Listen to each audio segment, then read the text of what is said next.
श्री कृष्ण कहते हैं कि पूरी जिंदगी सबका ख्याल रखने वाली माँ और उस माँ का ध्यान रखने वाले बच्चों का रिश्ता इस दुनिया का सबसे खूबसूरत बंधन है।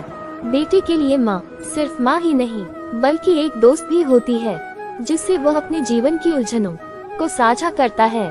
खुशकिस्मत होते हैं वो जिन्हें माँ नसीब होती है, क्योंकि इस दुनिया में ये ऐसा रिश्ता है जिसमें मिलावट नहीं होती। जिंदगी में एक माँ की जगह कोई नहीं ले सकता है। माँ अपने बच्चों से न सिर्फ निस्वार्थ भाव से प्रेम करती है, बल्कि अपने बच्चों को जिंदगी जीना भी सिखाती है।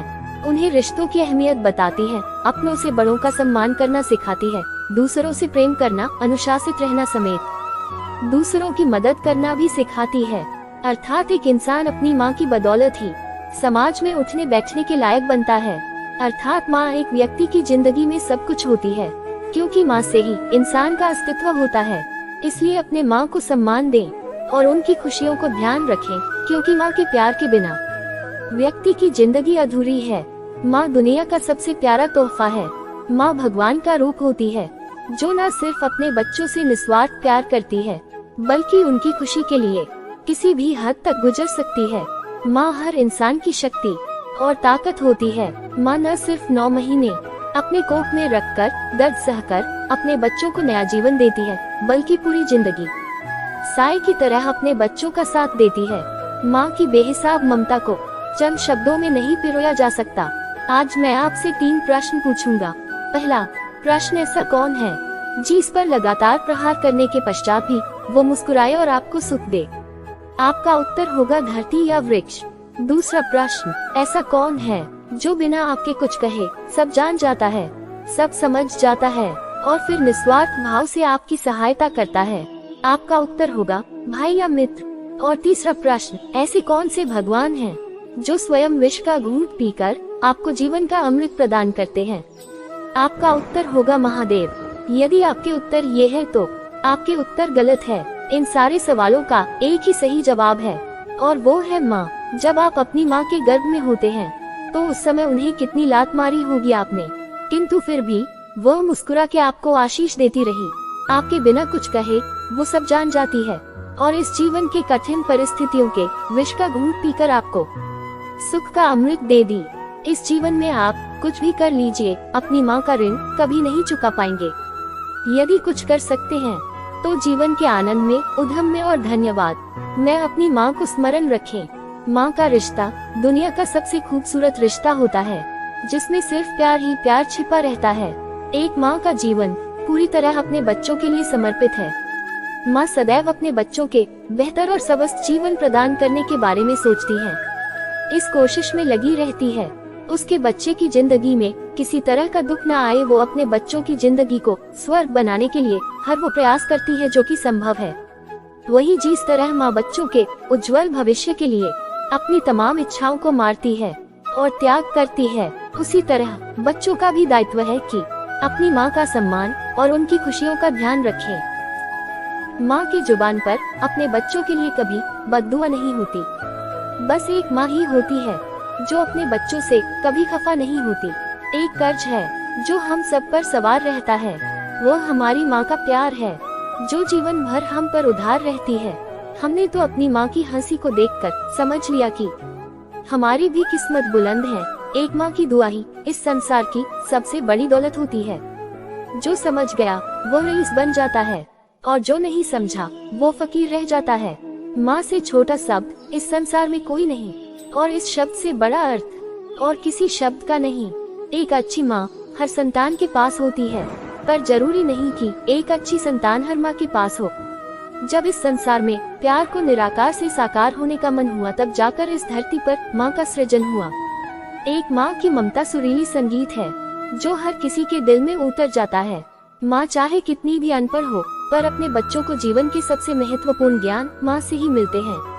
माँ अपने बच्चों के लिए त्याग और उनके लिए अपने प्यार की तुलना किसी से भी नहीं की जा सकती।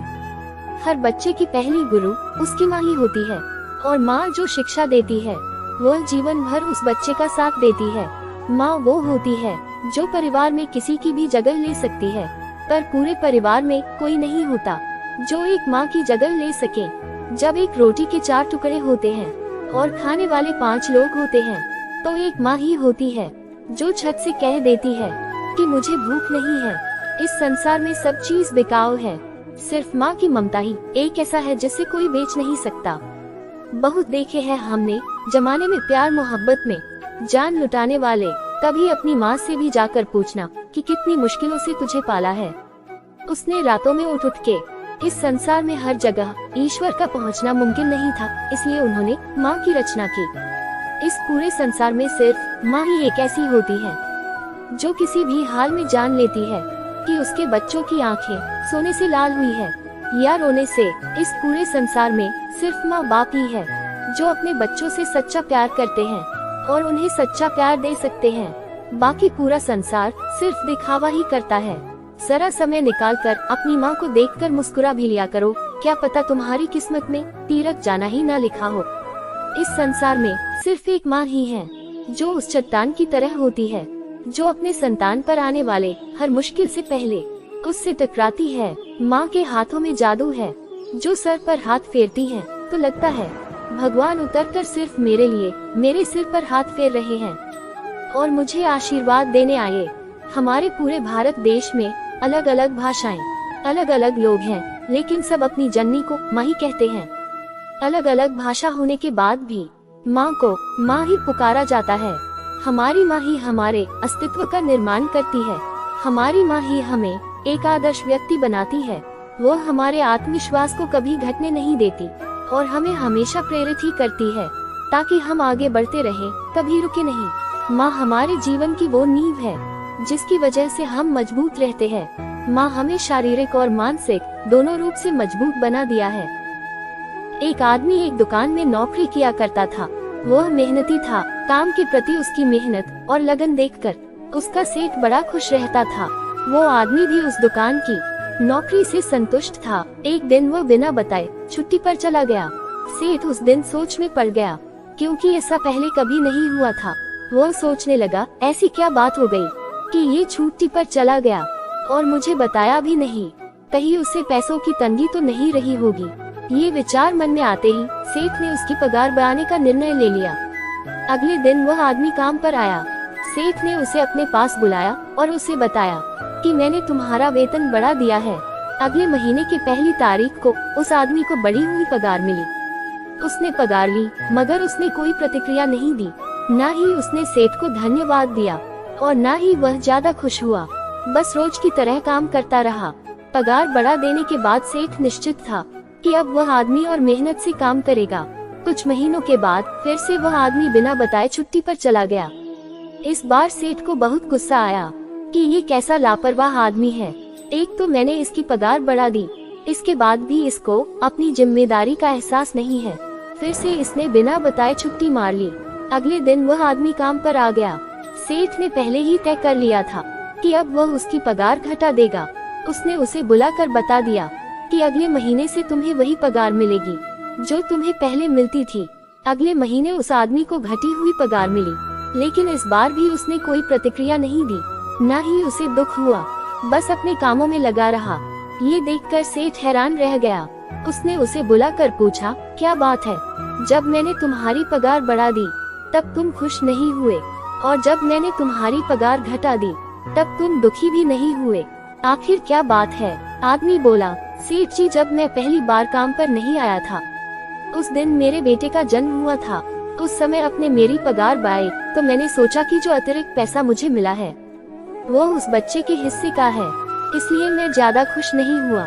जब मैं दूसरी बार काम पर नहीं आया तब मेरी माँ का देहांत हो गया। उस समय आपने मेरी पगार घटा दी तो मैंने सोचा कि मेरी माँ अपने हिस्सा लेकर चली गई, इसलिए मैं पैसा घटने पर भी दुखी और परेशान नहीं हुआ।